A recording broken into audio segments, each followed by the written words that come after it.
Yeah, it's possible. No, wait. But Tony Blair's watching me have a tug. Hi, I'm Joe Marler. And I am Tom Fordyce. And this is Things People Do. Some people do amazing things on this show. We meet zookeepers, politicians, astronauts, And some people who do other things, like recruitment, cheesemakers. drainage engineers. Because everyone is interesting if you ask the right questions. See, I used to hate people, but this podcast has changed me. And now I can't get enough of people and the weird and wonderful things they do. It's the most unregulated, dangerous, ungoverned industry in the world, but it works 93% of the time. Been in Blackadder? Yes. What? I love how casual that is. Do you actually go down a fire pole? I've done it once and What? I twisted my ankle. On the show today, I'm Ben, and I'm a cybersecurity expert. There's certain tells within a deepfake, but it's going to get so good in the next couple of years, those tells are going to disappear. what? The red side of the world, which keeps me up at night and stops me from sleeping. Because they've hacked your alarm. Golden hour in cybersecurity, I imagine, is very different to the golden hour on Magic FM. I'm a bit scared about this one, Tom. Could people be hacking my phone right now? I've got no idea, Joe. How do I even know I'm speaking to the real Joe Marler? You could be a deep fake. Oh, fuck. Welcome to Things People Do. Hello, Ben. Welcome to Things People Do. How are you? I'm smashing. Lovely day. Good to be down in London, but yeah, overall, loving it. And love being on the podcast. Oh, Tom, I haven't heard that for a while. Which bit? I'm smashing. It's a lovely phrase. That is a lovely phrase, phrase. smashing, I'm yeah. smashing. Yeah, I'm smashing. Although you think about it, smashing stuff, is that a good thing? That's more related Depends to what anger. you're smashing. I'm smashing. If you're smashing something bad, it's a great thing. Yeah. Yeah. Smash Or- the patriarchy. Yeah. Do you mean smashing down the webs of cyber world? Probably not, because it's a battle which, unfortunately, and I'll go into what cybersecurity is and what cyber warfare is, but it's an endless battle and it's sometimes exhausting. So smashing life, not cyber, is probably the better way to put it. That's nice, isn't it? That's very nice. We've done a lot of episodes together, Tom. Mm-hmm. And a running theme throughout our podcast relationship has been trust, hasn't it? Big time. And we've built up a lot of trust. Ended up, trusting a lot of guests. But it feels like this one might be really testing that situation, don't you? Like Ben, the cybersecurity expert. Are you a robot, Ben? I could be, because I know this is going to be recorded. I might not exist. This might just be an AI-generated deepfake, and I'm not really here. I'm just an image. Yeah. Or maybe I am real. You make your own conclusion. Well, are you or not? For you, I'll be real. Fucking hell, no, I don't trust you. No, You can't trust anybody in cyber. Sorry, you can't trust anyone that just said, am I real? This sounds like the sort of world you could have worked in a few years ago before you began working on your trust issues and began trusting a very small select group of people. A world where you can trust no one. Yeah, I like the way you've spun it round. But I'm shit with Word and Excel, so I don't think I'd have done. I don't use them. Oh, do you not? No, not really. Oh, right. Well, let's get into more of this then. So you're an expert in cybersecurity, but does that make you an expert in cyber hacking first? No. So one of the things that if you are in cybersecurity, you wear either two hats. So you're either offensive, you're a bad guy, going to do a lot of harm. Bad. So hackers. Bad hackers. Bad hackers. Bad. Or you might, like me, on the blue, we call it blue versus red, like a video game. Yeah. We're both attacking each other. Yeah. Blue team's the good guys. We keep the bad guys out. We do a lot of analysis and stuff like that. So, yeah, I would say I'm the good guy. Have you been tempted to turn to the dark side? No. With your knowledge?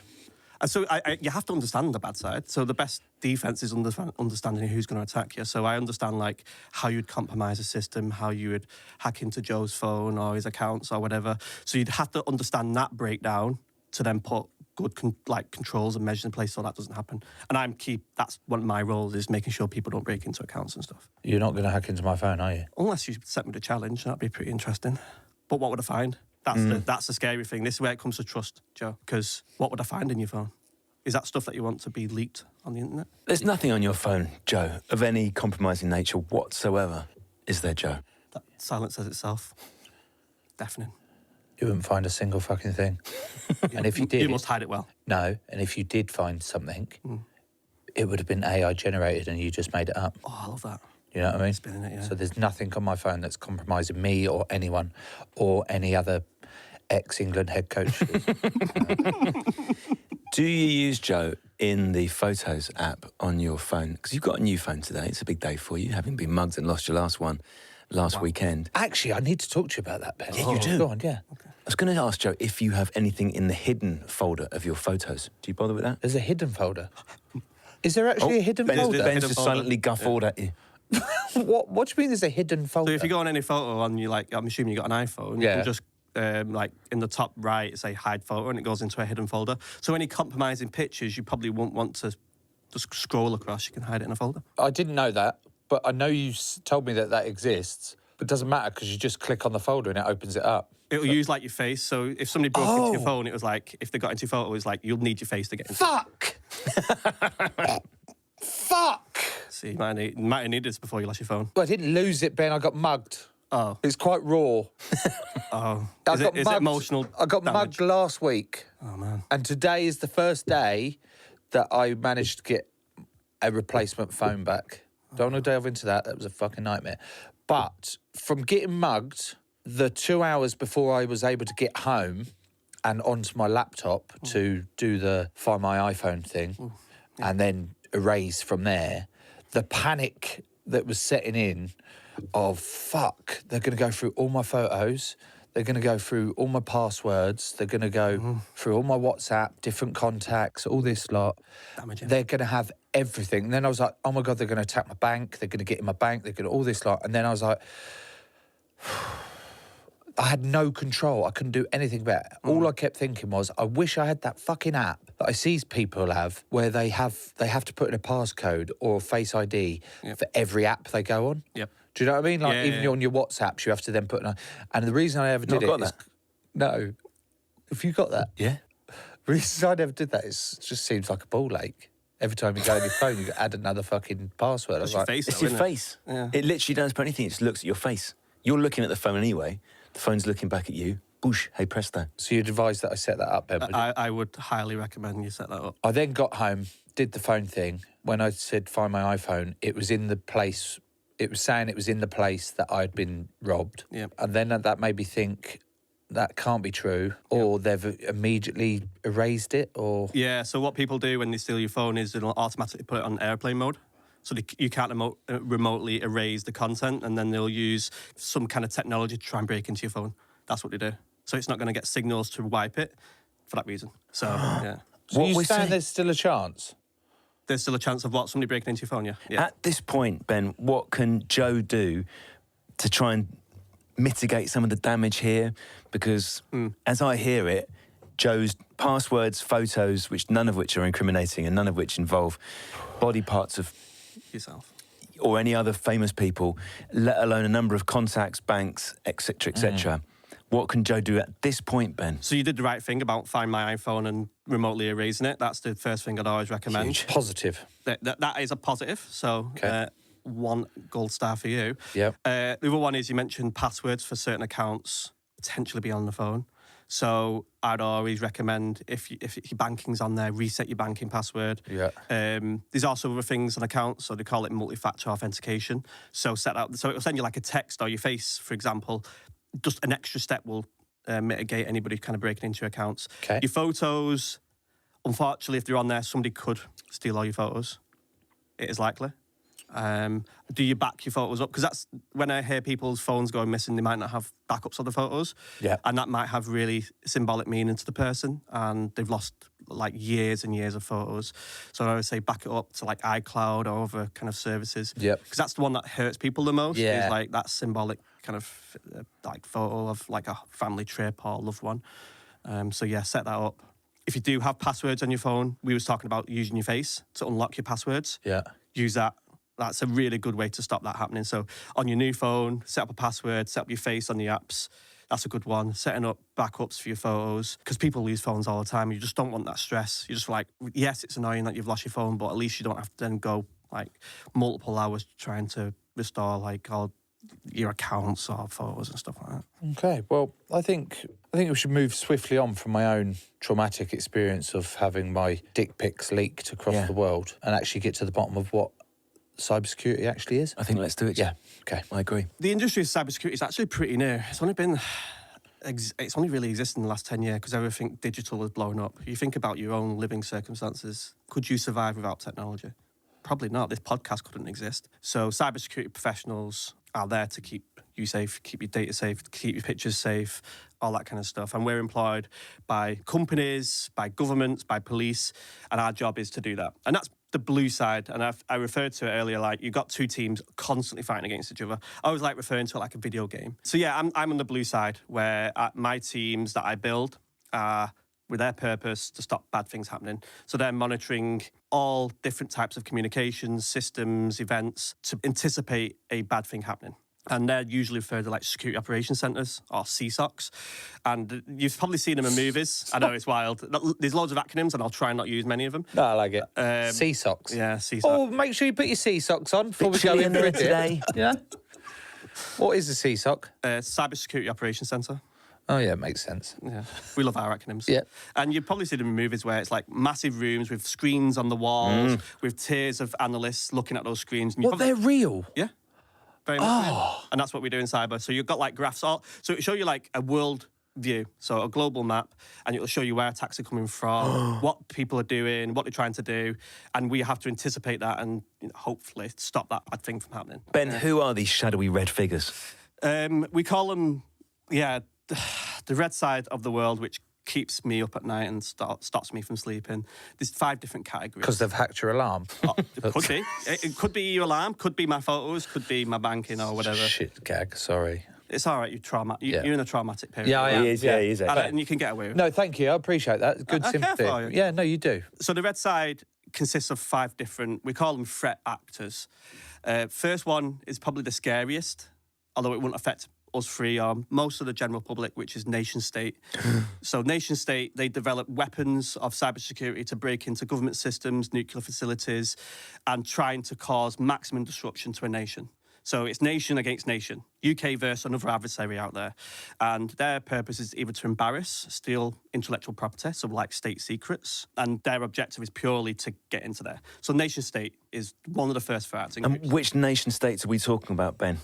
You probably already have a bit of an idea of the ones I'm that going Russia. There we go. Russia I'm and going China. You're going China? Yeah. What, Yeah. because of TikTok? No, because they're both red. Oh, we're going on flags. I like your logic. You was completely spot on, by the way. Russia and China are the 2. North Korea. They're not really on the internet. So I know they have like... Fuck they do you, have Tom. small groups of people, and it's really lucrative, but they're organised crime, usually. Okay. And that's one of the other groups. So nation state is, and America's a big one as well. You got your big nations, and it's really lucrative, because if you're a nation state, America's built this really fancy new technology, we don't know what it is. Tell you what, we'll weaponise our cyber crime team, cyber malicious hacking team, and we'll go after it. That's much easier than trying to build it yourself. So they would use that. That's going on all the time. Yeah. And I don't even know half of the stuff that's going on because it's just behind closed doors. It's MI6, GCHQ, all that kind of stuff. So that is one threat actor group, is nation state. The second one is organised crime. That's the one that hurts me the most. It's the one that's noisiest the most. It's the one that's causing so much pain out there. And their objective is, and their motivation is fraud. They just want to steal something and get you to pay for it back. And you see that all the time. It's the biggest kind of and largest threat actor group because it pays. People want money, and, a lot of groups... Can you give us an example of what this organised crime are doing? Like, give me an example of fraud. Fraud me. So they could, in theory, break into your email, find confidential things, wrap it all up, encrypt it to a way, and say, you have to transfer me $2,000 or pounds, whatever, and I'll give you the key back to unlock your laptop. For a lot of people, did pay. I think this happened to me. Did you pay? This happened to me. Someone got hold of hacked my email account and had obviously gone through them all and found out which one was my financial advisor, started messaging him. Oh, they did, didn't they? As me, using their thing, using vocab or whatever. And then he was replying back to the emails. Yep. But I wasn't getting any of the replies. Yep. It wasn't until he rang me up as a final thing saying, mate, are you sure you want this money transferred? And I went, what money? And it was from a business account he said, you've been asking me to withdraw all this fund out and you've been saying it's for this and that and all that lot. And I was like, what? Yep. He went, is it not you? And I went, no, it's fucking not. Like, what are you doing? No, fuck, dead. Yep.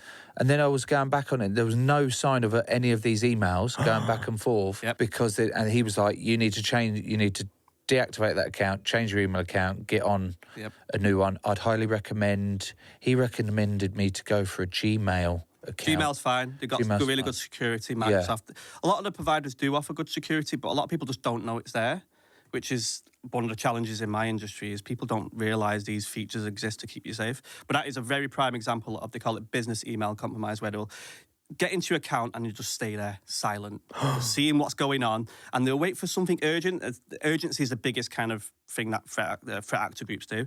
They wait for a sense of urgency, and then what they'll do is they'll send emails and delete it straight away from your mailbox so you don't see it exist. So you won't get a notification off your phone that you got an email because you'll be in there. They'll be looking at your emails all the time, and they'll wait for something to happen like that. How do they get in there? How did they get into my bank account, into my email account? They would have used a brute force password attack where it's like guessing lots of different variables about your life. So it's like, oh, Joe might use paddle as an example into his password, and they'll use these dictionary attacks to go after your password. And at some point, it would have been successful.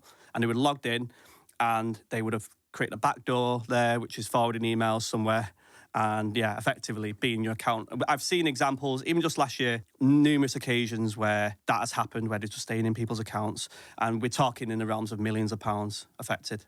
And that's a prime example. So organised crime is the biggest threat actor group out there. And there's a good, I know we were going to cover it, is like the biggest example of this is there's an attempt last year, an organisation in China, I think it was China or Japan, where they fell foul of this and they transferred $25 million to somebody. And it was using deepfake and AI technology. So they, you know, like your example you got on the phone call. Yeah. So an employee thought, I'm going to call my CFO. And it looked like them, but it wasn't. It was an AI-generated deepfake. And it was like, yeah, it's all fine, clear it through. And then they transferred $25 million. Immediately, though, instead of the shock taking over me, I'm like, oh, how do I go about doing this?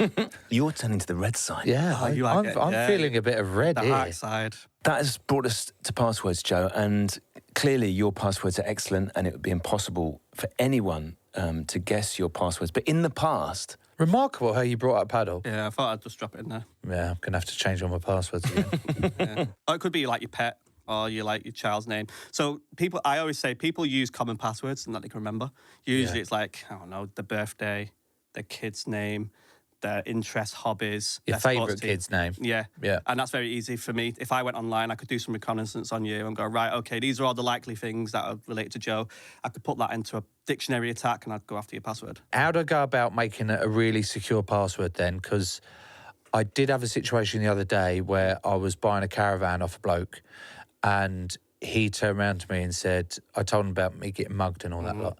And he said, oh, mate, make sure you've changed all your passwords. Yeah. And I went, oh, yeah. He went, yeah, you should choose 3 random words and a memorable number. Yep. And that's about... Yeah, Are you yeah. saying yes as in... Yeah, spot on, yeah. But you don't have to... So I would say there is good technology out there to help this problem because I'm not expecting you to remember individual passwords for every single account. We've all got hundreds of accounts. That's just not viable. And what tends to happen is you just reuse the same password across every account. And that's a no-no. That you is shouldn't a bad do thing. that. Because what if I guess your password, now I can go into your bank, I can go into your Facebook, I can go into Instagram. It's really bad behaviour. Yeah, but you wouldn't guess paddle twat 117. Maybe not. Okay. You put swear words in there because people like to use swear words in their passwords. Do they? Yeah, because people are just a little bit weird, aren't they? Does it feel quite illicit, like people are, I don't know, Oh, you see sneaked some up on crazy They're television? things. just like... Yeah, you see some crazy things. Shit cunt 2020. I'm allowed 3. It's probably not a good idea to come up with a strong password on a podcast either, is it? No, it isn't, but there's technology you can install on your phone. So I only remember one password, and you're like, oh my God, what's that about? That one password is 20 characters long. It's very, very unique, and that gets into what they call a password manager. And all my accounts are in there with unique passwords. So when I log onto Facebook, it just goes, oh, do you want your password from your password manager? Use my face, and it just puts my password in there. Easy. So all I need to remember is one password. What do you think Ben's password is? Ben Cybersecurity. Where are you from again? Manchester. Okay. Ben Come on, do some reconnaissance on He's blue. and blue. Yeah. I know what his password is. What? It's Peppy Tits, Yeah. Rodri Knob. I think it is Aguero, and then like 8 O's at the end. Instead of O's, there's zeros. Yeah. That's a good one. Aguero 0000000. Got to put a symbol in there though as well. Just Exclamation mark How many- at the end. exclamation mark at the end. Yeah, that's a good one. Let's move on, Joe, from the personal hacking, Yeah. in this case, Joe Marler's phone, to the corporate hacking, Ben. yeah. What is the biggest, give us an example of the scale of this. What's the biggest one in recent times? There was a really big one in 2017 called WannaCry, and that affected... WannaCry? Yeah, WannaCry. It was developed by the NSA. No Called Eternal woman, Blue. no wanna cry. Wanna cry? WannaCry. What are you saying? WannaCry. Wanna cry? WannaCry. Who won't want to cry? So it was an attack that happened globally. It affected 250 million computers across the world. It broke the NHS. It broke a number of different companies across the world. And it used the example that I earlier around encrypting files. So they call it vulnerabilities, was developed by the NSA, and it leaked. And somebody got hold of it and was like, oh, I'm going to make this. So a cyber criminal got hold of it and he just blasted it out there. So you'd see like images on like NHS computers like WannaCry, transfer £5,000 to this and we'll decrypt your computer. They never did. So they took the 5,000 and still kept the computer. And that affected 250 million computers across the world. Did they get away with it? Yeah, nobody know. Well, we knew it was developed by the NSA, but nobody's going to tell them off, are they? Who's the NSA again? National Space Agency? No, the National Security Agency in America. So it's like the GCHQ of America. Those crazy fools. So you know like Edward Snowden, like when he came out that crazy stuff? WikiLeaks? Yeah. He worked for the NSA. And he stole their secrets and then leaked it on WikiLeaks. From the little knowledge I have, I thought he was a good guy. If you're going to ask the government, US government is the worst thing on the face of the earth because he leaked a very secret program, which was the contents of WikiLeaks consisted of governments were monitoring social media and they were collecting all this data to then profile individuals, and nobody knew about that. And Edward Snowden found that program in the NSA, stole it on a USB, took it out, leaked it on WikiLeaks, flew off to Russia because he didn't want to get extradited. And then it just blew up. Like everybody started to realise everything was being monitored by governments. All your social media, and they were embedded into kind of, they call them internet service providers, into their network so they could see everything. What? Absolutely everything. Hack into your webcam, hack into your accounts, everything. What? Could they hack into this podcast? Yeah, very. You can't hack a podcast. Yeah, I did a bit of like research before I came on, and I was like, how would I break into the podcast? You've tried to hack into our podcast? No, I've created a scenario of how I'd do it. Go. Ryan, write this do we down, have to please. role play? Do you need us? No, you just talk. In theory, no, I probably wouldn't go after you guys. I'd go after Ryan. Right, go after Ryan. Yeah. Go after Ryan hard. Do you want us to help? Depends how hard you want me to go. Hard. Like, When we played paddle the other day, the last game of the entire match of paddle was basically rephrased, smack the ball at Ryan. and did it work? Did you actually hit him? And for the record, it was actually started by Tom. Tom started that. You started whacking the ball at him, and Yeah, I it did. wasn't until I said, "Enough now, Tom." What? He can use. You whacked at him as well. Yeah, after. Enough now, Tom. Wow. He was losing the plot because me and him had ganged up and won the game. It was fine. Right, how are we hacking things people do, mate? So there's a technique in cybersecurity called the cyber kill chain, and it's a process that you go through to then develop a technique to go after a company or an individual. There's 7 steps in that. And how I'd develop it is, firstly, I'd do a lot of reconnaissance about the podcast. So I'd understand all the staff involved, all the kind of technology you use, any key people involved in the podcast. The most effective method is I would pretend to be a sponsor or some kind of affiliate going, I really would like to sponsor the podcast, guys. I've got a bit of money. I would like to put something on there. And, I'd go after Ryan. I'd go, can we do an arrangement? I'd create some malware within a PDF. Malware. Yeah, malware is like a virus, and it can compile ways to get into your computer and access. Bastards. From there, I would send Ryan an NDA, going, can you just sign this PDF NDA for me? And then from there, I can then deploy that malware onto his device from that PDF. And then from there, I got control of his device. I can start breaking into accounts. I can start, we call it a command and control center, going out to wherever. I can start stealing stuff from his device. I might then pivot from that device onto your phone, onto a laptop, or to a camera. and then I've got control of your whole network. And then I'd break it down. They say, you need to send me 20 grand if you want all your equipment back. And if you don't, then I'll just keep it locked away. Don't worry you, Joe. Usually if we look through the glass, you can see Ryan there.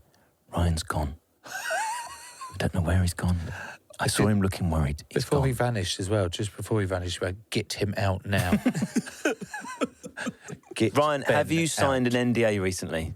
Shit, he has. Checking his emails. No, don't. Don't 'Cause if check your emails. Don't check the email. If you Smash open the your email, laptop. they're in.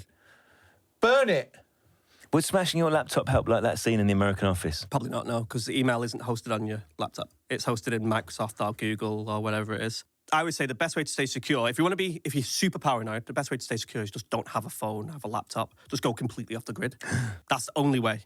That's the only way. 100% foolproof. And so, like nuclear facilities, they're not on the internet for a reason. Because it's like, they call it an air gap. Because it's like nothing can get in.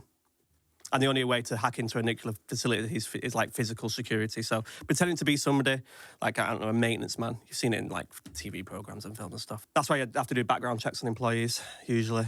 We never did background checks on Ryan, did I we? did no background checks. Did you do background checks? Well, I knew that it was St Albans. Is he though? Yeah.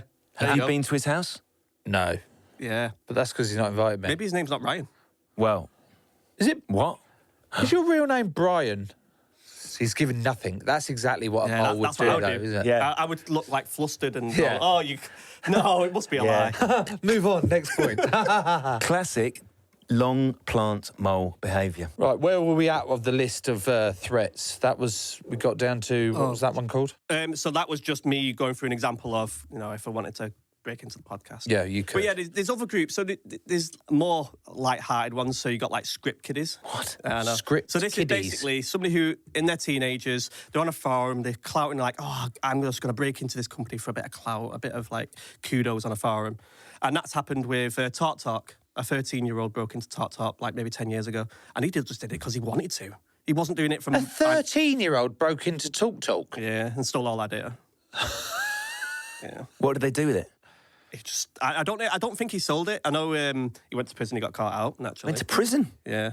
And then he got hired back into the... That's what happens. So some hackers get re-employed and they get converted to the blue side. They come back from the red to the blue. Like, catch me if you can. If Joe were to want to replace the real me, could he get a deepfake version of me? Like this whole deepfake thing, Joe, we see this quite a lot in the news, don't we? Princess Oh, boy.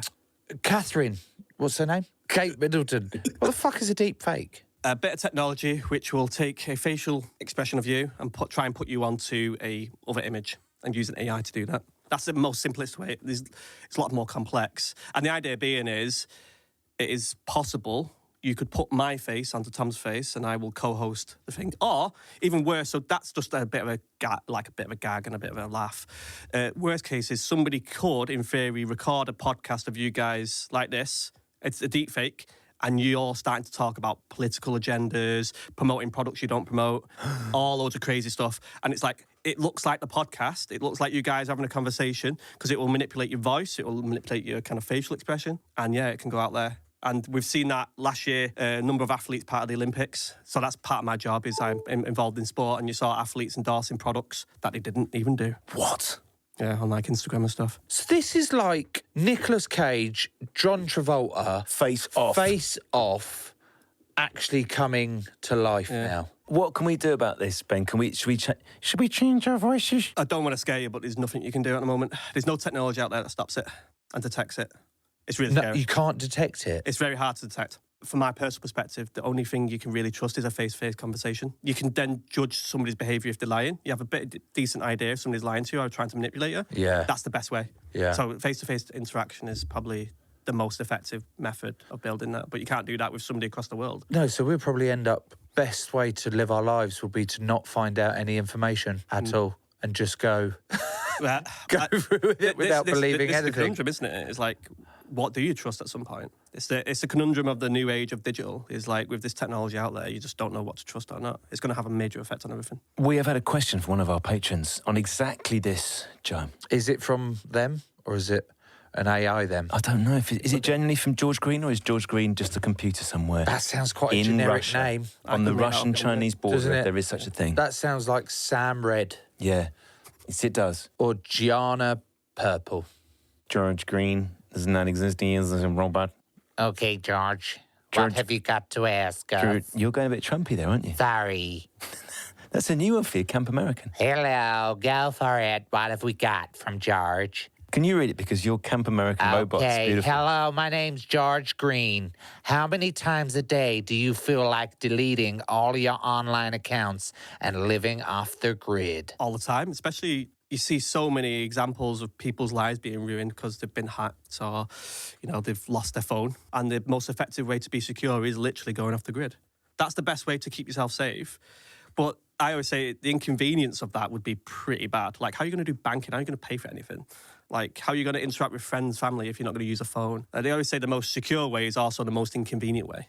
To your point, it's much easier to go onto your phone with no passwords and go onto all your accounts. So the balance is convenience versus security. If you want the most secure, go off the grid. Delete all your accounts. You don't exist. That's the most secure method. But God, how are you going to speak to people? How are you going to keep up to date with the news? How are you going to shop on Amazon? So, you know what I mean? It's security versus... I would genuinely, Ben, was thinking, you're right, I'm just going to go off grid. The family will be up for it. Daisy's old school like it. The kids will just get a caravan, will fuck off into the Sahara and just live off grid.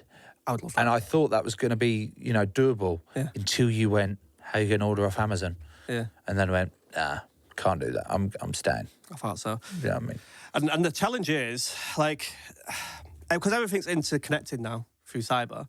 So if a massive global cyber attack happened overnight, you'd lose hospitals, transportation, airlines, trains, all kind of traffic light systems. So it would reset that country. Yeah, and they said, because I think the example was the cyber attack happened for 1 minute and 4,000 people died in that 1 minute. And that just shows you how internet connected things are now. We rely so heavily on the cybersphere. Tell us it again. Cybersphere. Cybersphere. The inventor of the word struggles to say it, but he still invented it. Yeah. I think you need to give it more importance. Cybersphere. Yeah, that's the passion we look at. Dominating our world since 2025. I'm going to ask this one from Louise Hartshorn. And are you going to do it in a similar AI voice or... I'm going to do it in the voice of Louise Hartshorn if she was a robot. Ben, how could someone hack my phone, email, social media without me being able to see it? I am experiencing this now and I need some guidance. Hang on, that's a really good robot voice. Maybe it's because I'm a robot. I think we should Or am carry I? on like that. For the whole of the rest of the show. Yes. I'm actually starting getting concerned. So yeah, the question is if somebody is in your account, what can you do? Yeah. First step is changing your password. Absolutely. Get into it and change your password into something complex like we just talked about earlier. Other one is adding a multi-factor to it. So adding your face or getting a text message when somebody's in there. Is that what, when it comes up saying add two-factor authentication? Yep. Oh. So it'll send and you you should say yes to that. always. If it's available, do it. Because it just saves your life so many times. Yeah. Like as soon as a cyber criminal's trying to get into your email and they might guess the password, it's like, oh, we just sent a SMS to your phone to verify it or use your face. It's like, oh, I don't have that. I'll give up. So they give up. So I think it's 95% of password attacks can be prevented by using multi-factor authentication. That's how effective it is. It's a really effective method. So that would be the second one.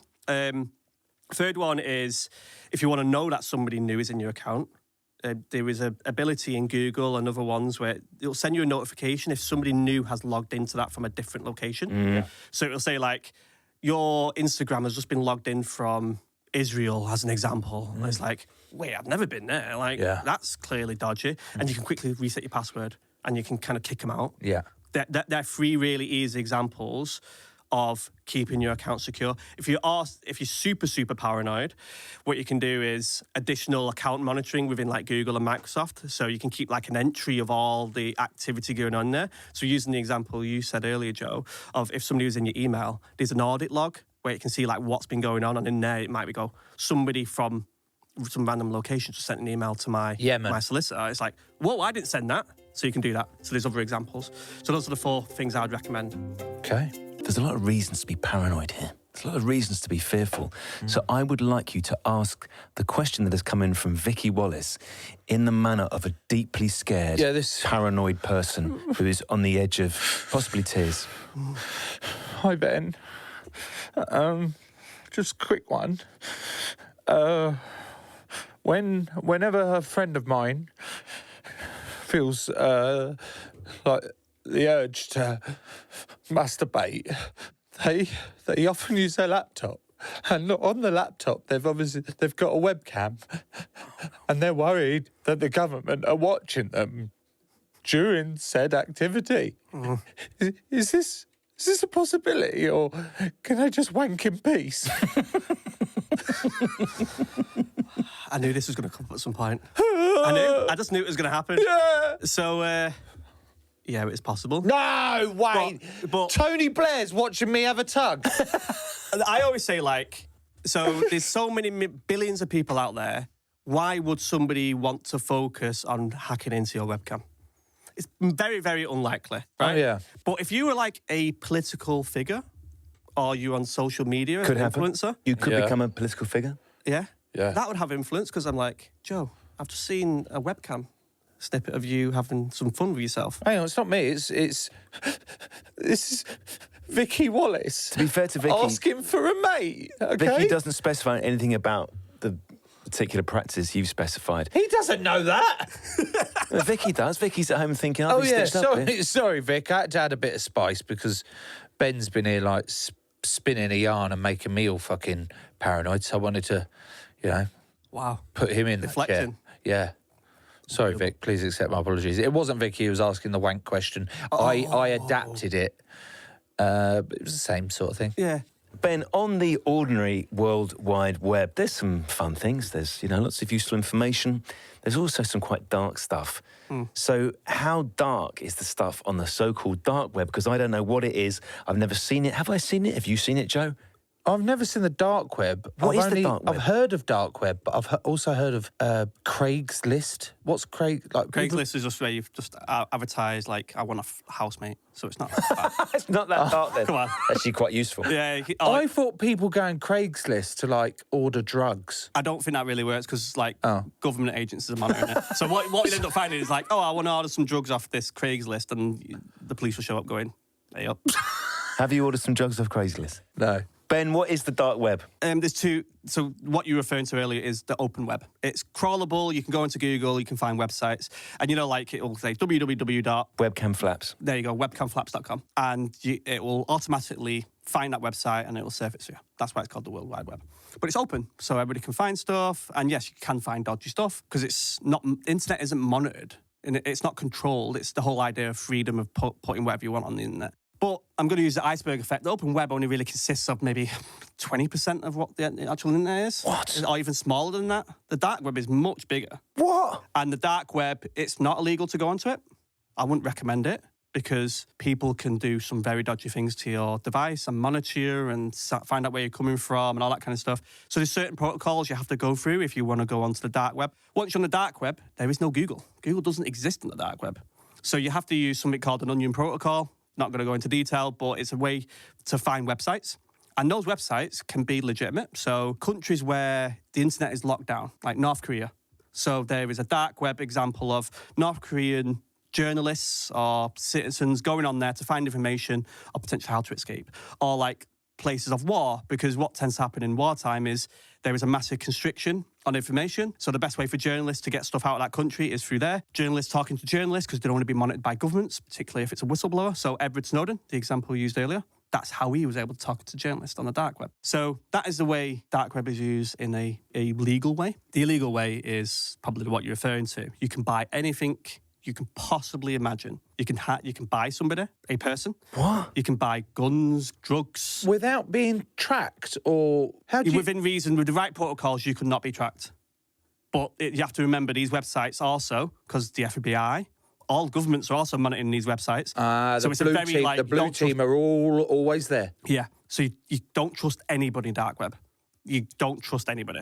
So it's up to your own content if you want to risk doing something dodgy like hiring a hitman or hiring whomever. Do you really trust the person you're talking to is a hitman? Probably not. What sort of price do these hitmen? Depends how good of a job you want. If you were looking to maybe replace your co-host Oh, yeah. with someone who you could then AI to still look like your co-host, but you wanted to get rid of your real co-host because you wanted to steal back the Hoover that you bought them for their birthday that they've only ever used once because twice, which shows a lack of gratitude. It's charged and ready to go. It just got stuck under the sofa. I sent you the video. Has it left the sofa? Yeah, I had to lift the sofa up and get the boys to get it out.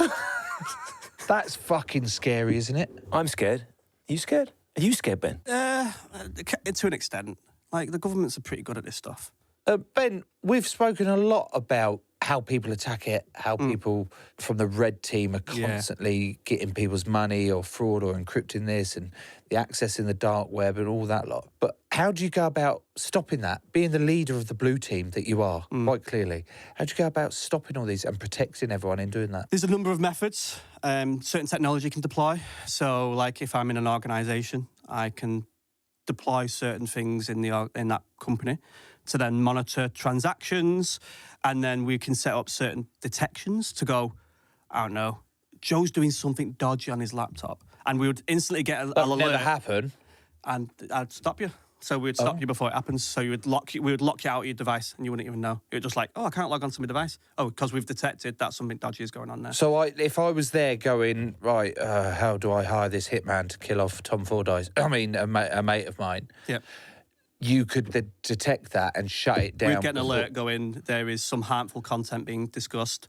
Then that alert would go to my blue team, or the CSOC that we talked about earlier. Yeah, I'm on the blues. And then they would lock down that device, and then they'd pull that person out going, you've done something dodgy. That's just one example. Another one is like if an employee just quits, hands in the notice, and they start transferring confidential documents into their own email account.